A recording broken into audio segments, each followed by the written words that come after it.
চলুন আমার সঙ্গে কালকে সকালবেলা হাট ভাই চলুন।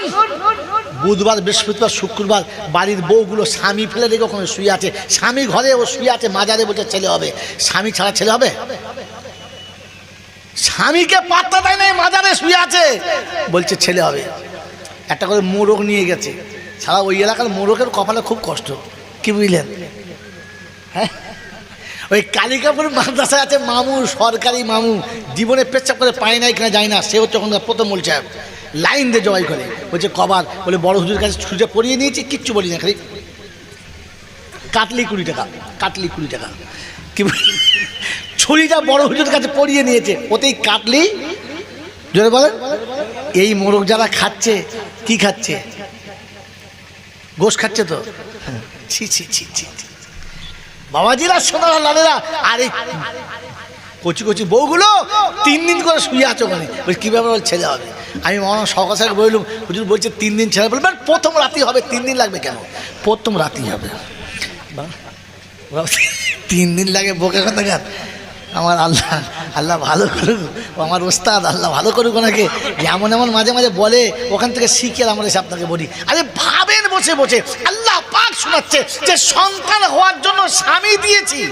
ও বললে স্বামীতে হবে না, বাবাতে হবে, মোরগের ডাব দেবে। কোরআন বলছি সর্বনাশের এবার কী হবে ভাবো। এই যে এ যদি কাবার ভেতরে মরে যায় তো জাহান্নামে যাবে, এ যদি 40টা হজ করে মরে তো জাহান্নামে যাবে। এই জন্য যদি ইমানটাই তো শেষ হয়ে গেছে, ওর ইমানটাই শেষ হয়ে গেছে। আপনাকে শুনে গেলাম, কাবার উপরে একটা নল লাগানো আছে যাকে মিজাবে রহমত বলে।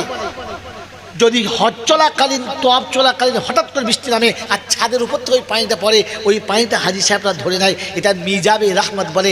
আল্লাহ পাকের রহমত এখানে থাকে, এই পানি খেলে সব বালা মুসিবত দূর হয়। আল্লাহ পাকের বহু রকমের কুদরত দেখেছে পানিতে, এটা মিজাবে রহমত বলে। খোদার কসম করে বলছি, কাল সকাল আপনি চলে যান হারবায়, গিয়ে দেখবেন মাজারটা চারিদিকে গোলাপ পানি ধুয়ে দিচ্ছে, আর তলা দিয়ে পাইপ করে একটা পাইপ ঝুলিয়ে রেখে দিচ্ছে, বলছে মিজাবে রহমত নামছে। ওই কবর ধোয়া ধুলোবালি পানি মেয়েরা হাতে করে তুলছে আর খাচ্ছে। ওরা ইমান আছে? ওনার ইমান আছে? ওই যার ইমান থাকে না, ওই বিবির স্বামীর কাছে শোয়াটাও হারাম। ওর বাচ্চা হলে হারামির বাচ্চা হবে, একটা পরিষ্কার বাচ্চা হবে না।